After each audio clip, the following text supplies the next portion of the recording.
Hello friend, welcome to my channel. आप देख रहे हैं समसामयिक घटना चक्र से टीजीटी पीजीटी के लिए नागरिक शास्त्र सामाजिक विज्ञान का एक जो पार्ट है। नागरिक शास्त्र के अंतर्गत भारतीय संविधान में क्वेश्चन 4 तक हम कर चुके थे। आइए स्टार्ट करते हैं। क्वेश्चन नंबर 5 पूछा है कि सर्वप्रथम किसने अपने लेखन के माध्यम से स्वराज की मांग उठाई। किसके माध्यम से? लेखन के माध्यम से स्वराज की मांग उठाई। ऑप्शन देखते हैं, राजा राम मोहन राय, रामकृष्ण परमहंस, विवेकानंद या स्वामी दयानंद सरस्वती। तो क्वेश्चन नंबर 5 है। 5 का आंसर होगा कि लेखन के माध्यम से इन्होंने आवाज़ उठाई। तो इसका होगा ऑप्शन नंबर बिल्कुल सही, ऑप्शन नंबर डी सही होगा, स्वामी दयानंद सरस्वती ने। ये पूछा गया आपको यूपीजीआईसी 2009 में पूछा गया। ऑप्शन नंबर डी सही है। आइए इसका थोड़ा डिटेल देखते हैं कि सर्वप्रथम किसने? दयानंद सरस्वती ने स्वराज शब्द का प्रयोग किया और हिंदी को राष्ट्रभाषा के रूप में स्वीकार किया। किसने? स्वामी दयानंद सरस्वती ने। उन्होंने ही सबसे पहले विदेशी वस्तुओं के बहिष्कार और स्वदेशी के अपनाने पर बल दिया था। ये सभी विचार भारतीय स्वतंत्रता आंदोलन के मुख्य अंग बने। बाद में क्या हुआ था? जब दयानंद सरस्वती ने स्वराज शब्द का प्रयोग किया और हिंदी को राष्ट्रभाषा के रूप में स्वीकार किया और सबसे पहले विदेशी वस्तुओं का बहिष्कार किया और स्वदेशी अपनाने पर बल दिया, और ये सब बाद में जाके राष्ट्रीय स्वतंत्रता आंदोलन के क्या बन गए थे? मुख्य अंग बन गए थे। आगे देखते हैं। क्वेश्चन नंबर 6 देखते हैं कि निम्न में से किस आधार पे स्वामी दयानंद सरस्वती ने सर्वोच्चता को निर्धारित करने का विरोध किया था? कि कौन सबसे बड़ा है? सर्वोच्चता मतलब कौन सबसे बड़ा है, किसके आधार पर उसका विरोध किया था? किसके आधार पर सबसे बड़ा है, सबसे छोटा नहीं देखेंगे। ऑप्शन देखते हैं। ऑप्शन दिया है कार्य, ए कार्य, बी जन्म, सी गतिविधि या डी मनोविज्ञान। किसके आधार पे? ये पूछा गया यूपीजीआईसी, यही पूछा गया 2009 में। तो इसका होगा ऑप्शन कार्य के आधार पे नहीं, गतिविधि के आधार पे नहीं, मनोविज्ञान के आधार पे नहीं। ऑप्शन होगा बी जन्म के आधार पे क्या सर्वोच्चता का इन्होंने विरोध किया था। आइए देखते हैं विधिवत इसका कि दयानंद सरस्वती, जिनका मूल जो नाम था वो था मूल शंकर। दयानंद सरस्वती जी तो है, उनका नाम क्या था? उनका नाम था मूल शंकर। मूल शंकर। तो इन्होंने क्या किया था? 7 अप्रैल, इन्होंने क्या किया था? 7 अप्रैल को इनका जन्म हुआ था। नहीं, इन्होंने 7 अप्रैल 1875 को बम्बई में आर्य समाज की स्थापना की थी। मूल शंकर जो थे उनका नाम था दयानंद सरस्वती। इन्होंने कब स्थापना की थी? 7 अप्रैल 1875 को बम्बई में, जो कि बम्बई का नाम अब क्या बन गया है? अब बन गया है मुंबई। ध्यान देंगे, वही पहले बम्बई बोलते थे। तो उसमें आर्य समाज की इन्होंने स्थापना की थी, जिनका मुख्य उद्देश्य क्या था? प्राचीन वैदिक धर्म की शुद्ध रूप से पुनः स्थापना करना। और उन्होंने बताया कि जन्म के आधार पे क्या होता है? सर्वोच्चता का निर्धारित कर नहीं किया जाता कि कोई जन्म से बड़े घर में है तो वो बड़ा नहीं हो जाता, कि उसका कर्म करना चाहिए बड़े वाला। आइए देखते हैं नेक्स्ट क्वेश्चन क्या है। क्वेश्चन नंबर 7 देखते हैं कि किसने 1857 के विद्रोह को भारत का प्रथम स्वतंत्रता संग्राम कहा? जो विद्रोह हुआ था 1857 का, बीडी सावरकर, यानी कि कौन सावरकर? बीडी सावरकर के मतलब उनका पूरा नाम क्या था? बताएंगे आप, जल्दी से बताएंगे। B R C. Majumdar, C Bipin Chandra और डी सर जॉन लॉरेंस। तो इनका होगा ऑप्शन नंबर सही होगा, option number A. B D Savarkar ji ने कहा था कि 1857 का विद्रोह है वो भारत का प्रथम स्वतंत्रता संग्राम है। ऑप्शन नंबर ए सही है। आइए देखते हैं इसका डिटेल देखते हैं। नीचे दिया है कि बीडी सावरकर ने, ये जो सावरकर जो थे इन्होंने अपनी पुस्तक लिखी थी। क्या लिखी थी? The Indian war of independence 1857। इन्होंने अपनी पुस्तक में कहा था कि इस विद्रोह को सुनियोजित स्वतंत्रता संग्राम की संज्ञा दी थी और उन्होंने कहा था कि ये स्वतंत्रता की पहली लड़ाई है। अब देखते हैं क्वेश्चन नंबर 8। क्वेश्चन नंबर 8 क्या दिया है कि निम्न में से किस कानून द्वारा ईस्ट इंडिया कंपनी ने ब्रिटिश सत्ता ब्रिटिश साम्राज्य को हस्तांतरित कर दी? ईस्ट इंडिया कंपनी से क्या हुई थी, जो सत्ता आ गई थी वो किसको चली गई, ब्रिटिश साम्राज्य को क्या हो गई, उसको हस्तांतरित कर दी गई थी। किस कानून द्वारा?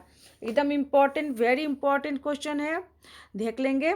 तो ऑप्शन देखिए, भारत सरकार अधिनियम 1858, भारत सरकार अधिनियम 1861, रॉयल टाइटल्स एक्ट 1876 या इंडियन काउंसिल एक्ट 1892।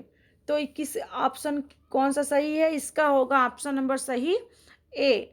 जब भारत में 1857 में जब क्रांति हुई थी तो ब्रिटिश शासक जो थे, ब्रिटिश साम्राज्य ने तब इस पर ध्यान दिया कि भारत में क्या हो रहा है, तो उन्होंने अपना एक नियम बनाया, भारत सरकार अधिनियम 1858। इसके तहत क्या किया गया, ईस्ट इंडिया कंपनी से सत्ता लेकर ब्रिटिश साम्राज्य, ब्रिटिश सरकार के हाथ में आ गई सत्ता कि अब ईस्ट इंडिया कंपनी को केवल व्यापार करने की इजाज़त दी जाए, सत्ता का काम हम लोग करेंगे। तो इसका होगा ऑप्शन नंबर ए सही होगा कि भारत सरकार अधिनियम 1857। चलिए आइए इसका डिफिनीशन देखते हैं कि भारत सरकार अधिनियम 1858 के द्वारा भारत सरकार का जो शासन था, भारत का शासन ब्रिटिश साम्राज्य को हस्तांतरित कर दिया गया। गवर्नर जनरल के पद नाम को, जो गवर्नर जनरल था उनका नाम क्या बदल के भारत का वायसराय कर दिया गया। याद रखेंगे, जो पहले गवर्नर जनरल थे अब क्या बन गए हैं, वायसराय बन गए हैं। और ये ब्रिटिश ताज का प्रत्यक्ष प्रतिनिधि बन गया। ये जो वायसराय हैं ये किसके प्रतिनिधि हैं, ब्रिटिश ताज के। लॉर्ड कैनिंग जो थे प्रथम वायसराय थे। एकदम याद रखेंगे कि लॉर्ड कैनिंग पहला वायसराय कौन था, तो प्रथम वायसराय कौन थे, लॉर्ड कैनिंग थे। याद रखेंगे, एकदम इम्पॉर्टेंट पॉइंट है। आगे देखते हैं, आगे देखिए क्वेश्चन नंबर 9 कि सावरकर जुड़े थे, जो सावरकर थे वो किससे जुड़े थे, देखते हैं। भारतीय राष्ट्रीय कांग्रेस से, स्वतंत्र लेबर पार्टी से, कि हिंदी महासभा से, कि कोई नहीं। तो ऑप्शन नंबर जो होगा क्वेश्चन नंबर 9 का था कि किस समिति से जुड़े थे, राष्ट्रीय कांग्रेस थे, कि स्वतंत्र लेबर पार्टी से थे, कि हिंदू महासभा सभा से थे, कि कोई नहीं थे, कि स्वतंत्र थे। तो इसका होगा विनायक दामोदर सावरकर। इनका पूरा नाम था, मैंने अभी पूछा ना आपसे कि इनका पूरा नाम बताइए, तो इनका पूरा नाम था वीडी सावरकर का पूरा नाम था विनायक दामोदर सावरकर। तो ये किससे जुड़े थे, ये जुड़े थे option number C, Hindu Mahasabha से जुड़े हुए थे। आइए देखते हैं इसका विस्तृत थोड़ा कि विनायक दामोदर सावरकर जो थे भारतीय स्वतंत्रता संग्राम जो थी उसके आंदोलन के प्रखर राष्ट्रवादी नेता थे। हिंदू राष्ट्र की राजनीतिक विचारधारा को विकसित करने का बहुत बड़ा जो श्रेय था वो वीर सावरकर को जाता था और सावरकर हिंदू महासभा के अग्रणी नेता थे। आते हैं क्वेश्चन नंबर 10 देखते हैं। क्वेश्चन नंबर 10 दिया है कि भारत में प्रतिनिधि सरकार की नींव किस अधिनियम द्वारा पड़ी, कि प्रतिनिधि सरकार की नींव जो थी किस अधिनियम द्वारा पड़ी, तो भारतीय परिषद अधिनियम 1892, भारतीय परिषद अधिनियम 1935, भारतीय परिषद अधिनियम 1861 या सुधार अधिनियम 1909।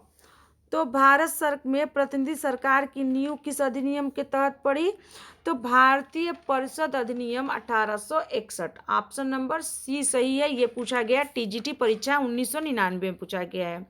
आइए थोड़ा इसका विस्तृत देखते हैं कि भारतीय परिषद अधिनियम 1861 में क्या हुआ था, भारत में प्रतिनिधि संस्थाओं को प्रारंभ किया गया।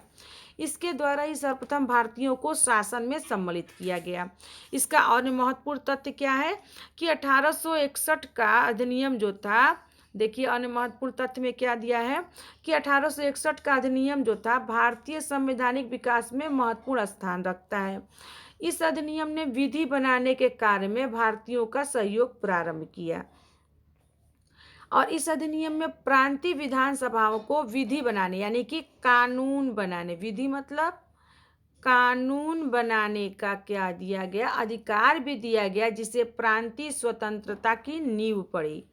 तो प्रांतीय सरकार की नींव किस अधिनियम द्वारा पड़ी, हमको पता चल गया कि 1861 के द्वारा इसकी नींव पड़ी। आइए नेक्स्ट क्वेश्चन देखते हैं। क्वेश्चन नंबर 11 है कि जब वर्नाकुलर प्रेस एक्ट पारित किया गया तब भारत का गवर्नर जनरल कौन था।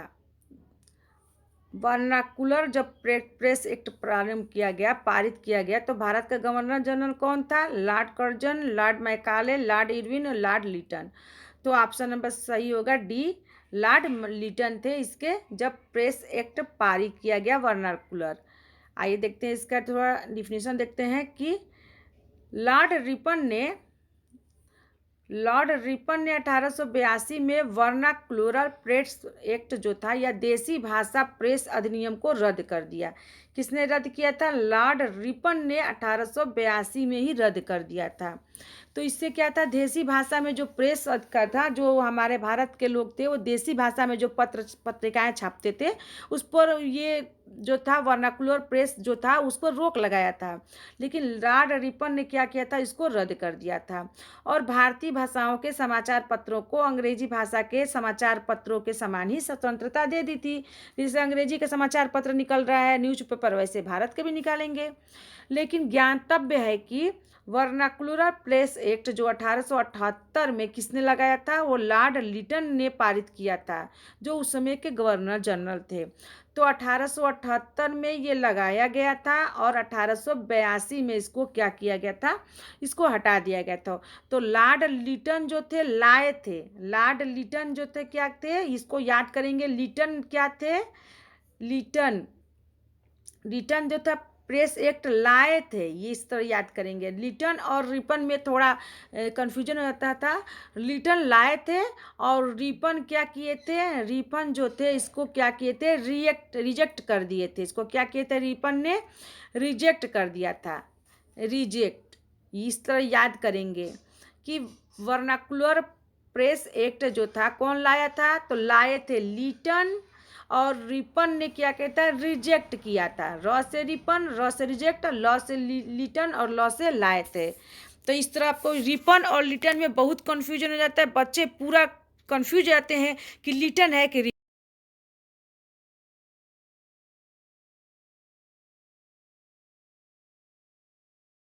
तो लाए थे कौन? लिटन, लाए थे लिटन। और रिजेक्ट किसने किया था? रिजेक्ट किया था। और इसको रिजेक्ट किसने किया था? रिजेक्ट किसने किया था? तो रिपन ने। किसने किया था? रिजेक्ट, र से रिजेक्ट किसने किया था? रिपन ने। याद आया स्टूडेंट्स? ये याद रखेंगे, रिजेक्ट रिपन ने किया था। एकदम इम्पॉर्टेंट पॉइंट है। तो स्टूडेंट इसी के साथ हमारा वीडियो समाप्त होता है। मिलते हैं नए वीडियो में नए क्वेश्चन के साथ। टीजीटी पीजीटी की तैयारी करिए स्टडी विद प्रतिभा मैम के साथ। मेरे चैनल पर बने रहिए और मैं आपके लिए नए नए वीडियो लाती रहूँगी और आपको तैयारी कराती रहूँगी। तब तक के लिए आप वीडियो देखने के लिए बहुत बहुत धन्यवाद। मिलते हैं नए वीडियो में।